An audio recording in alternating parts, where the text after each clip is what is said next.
All right, we'll go straight to questions. Buzz, what was it about the way that they mixed up their press there in the second half that seemed to kind of really confuse the guys?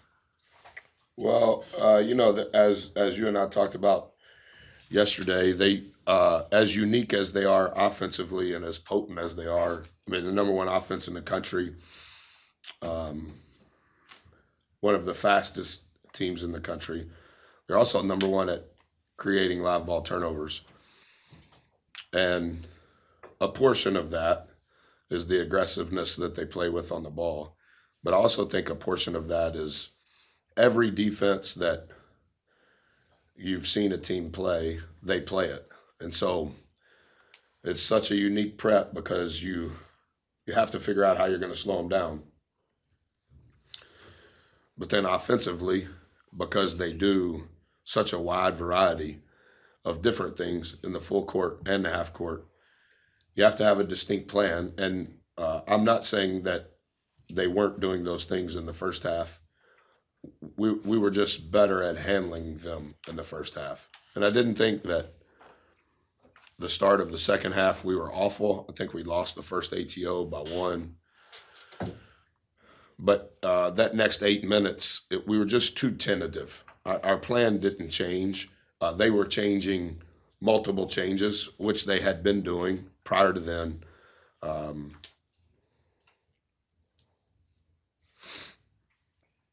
We were just too tentative in handling it the right way. And how much did kind of attacking off the dribble and getting to the foul line kind of take the steam out of their press? Well, if you don't turn it over, then in my opinion, you want in how we play, not just against coach, but you want to put pressure on the rim. You want to put pressure on the rim, whether that's throwing it inside, whether that's driving to the charge circle, whether that's shooting a room and rhythm 3 and putting pressure on the rim with multiple offensive rebounders. I think it's the pressure on the rim from whichever category it comes from. Over time, we hope that leads to free throw makes. And I thought we did a good job of that. We had 6 turnovers in the first half and then 12 obviously in the second half, but I thought our offensive rebound percentage, I think it was 38.5. And then our defensive rebound percentage was, I think, 78.5. So if you can, for us and our makeup, if you can keep that level of pressure on the rim, then hopefully you can at least slow them down as long as you don't have too high of a turnover rate. Buzz, what does it,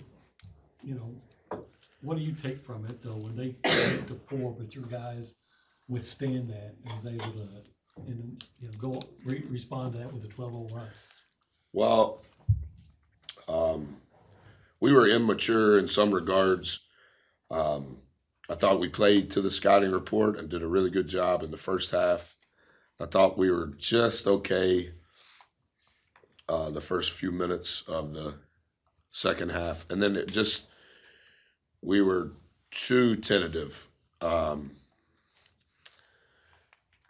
But credit to our guys, it did go from whatever to 4, and now it's a game.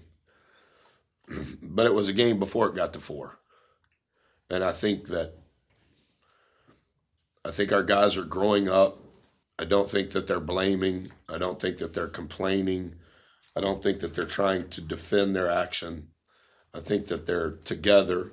And I think, as I mentioned to you yesterday, as good of a job as our staff has done ever in regards to the prep in these games and the practice itinerary that's coming from the prep, Missouri is very unique to prepare for.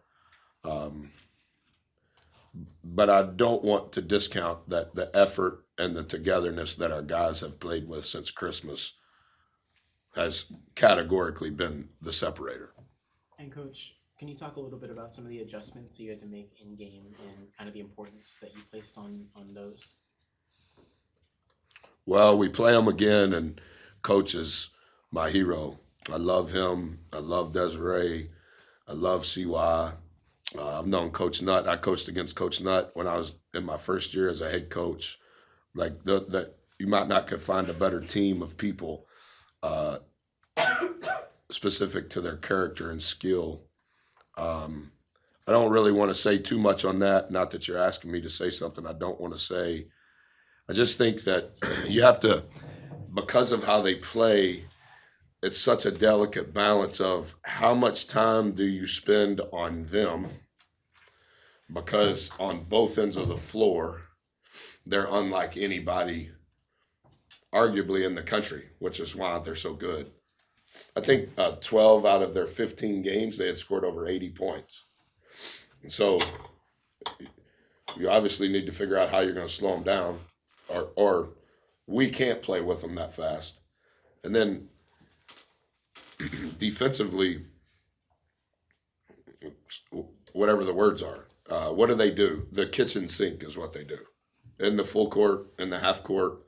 And I think Coach is a student of the game, and he is utilizing the guys that came with him from Cleveland State, 24, some of the guys that they signed out of the portal. They've done a really good job of taking advantage of the skill of those players. And so, like, the more I studied them, you could almost tell, like, when this person's in, they like this the most. When that person's in, they prefer this more than normal.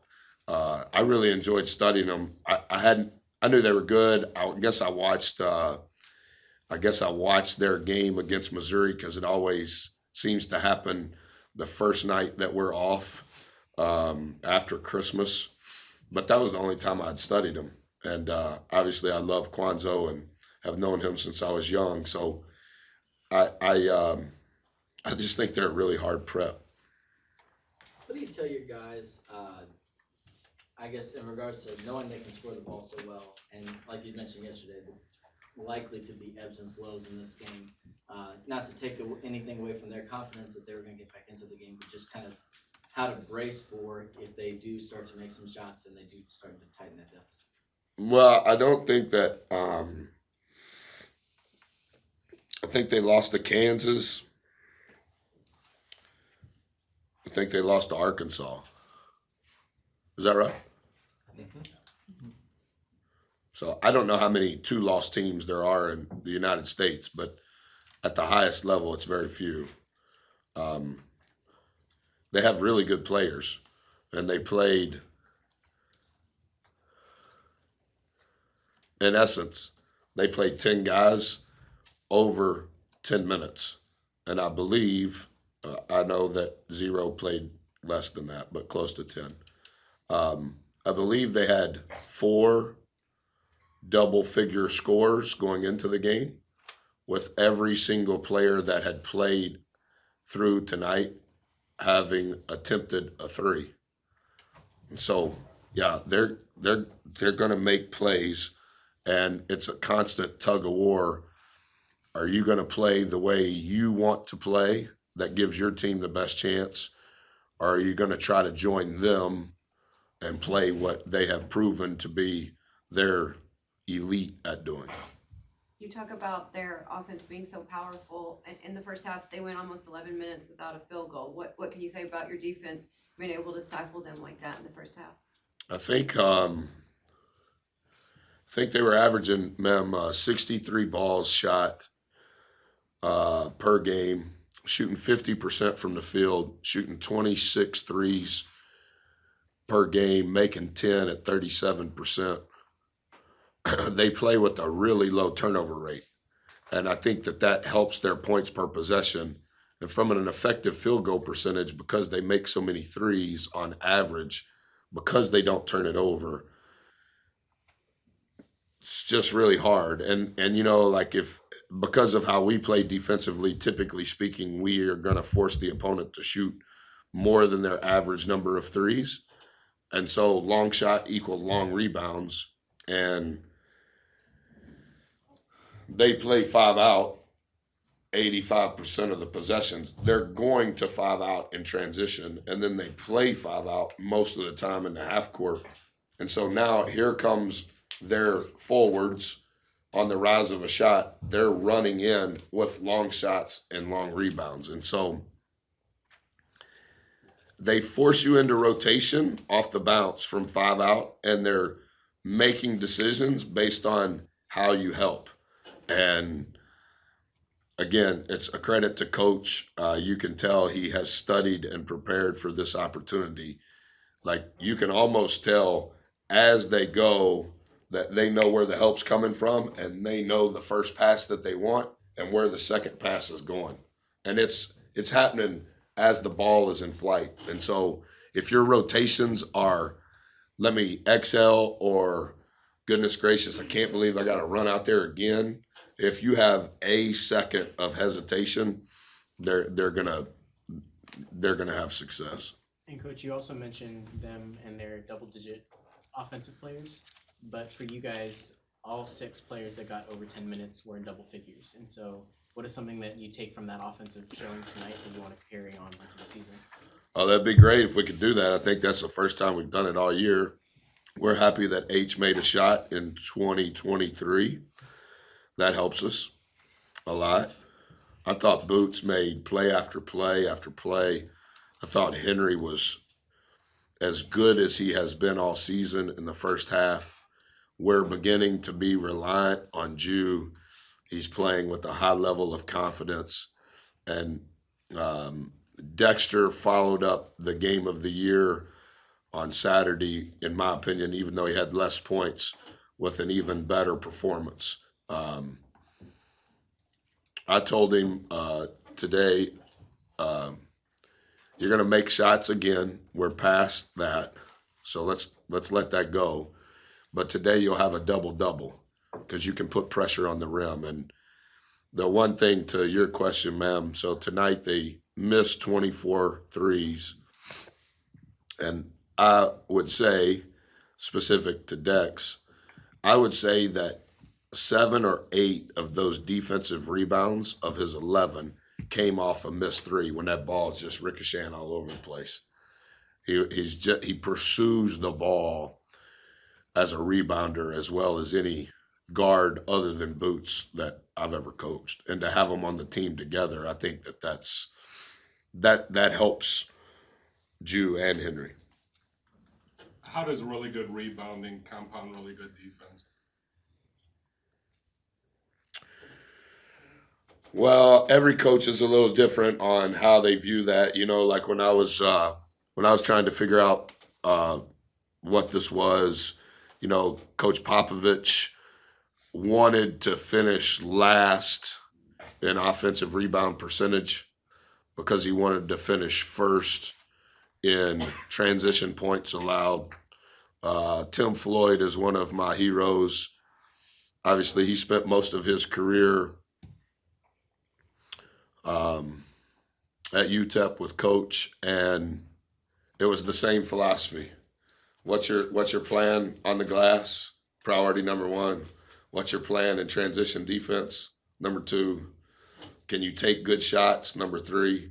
And you got to figure out number 4 and 5 specific to the team that you have. Our mantra has changed a little bit because of the personnel on our team. And I thought it was going to be the teeter-totter decision of this game because of the uniqueness that Missouri plays. If you can control the glass on both ends, I think we're 4th entering tonight in offensive rebounding percentage. I think we were 5th entering tonight in defensive rebound percentage in SEC play. We thought that gave us our best chance to try to calm down, almost like football. Can we win time of possession? And not every coach feels that way. It's just a commitment that we've made relative to the roster that we have. The issue is when you don't do it because of our rebounding commitment. A team as fast as they are, it means they're going to shoot snowbirds on the other end. And so you can't turn it over.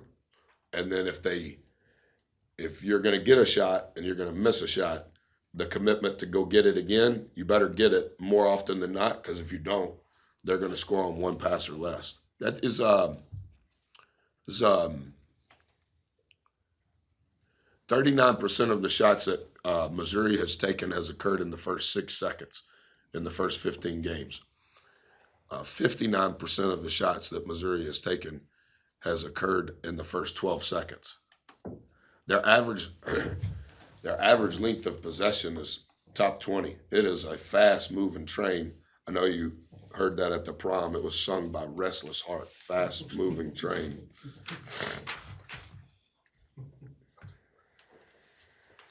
And so That's enough. You guys have a good evening. Thank you.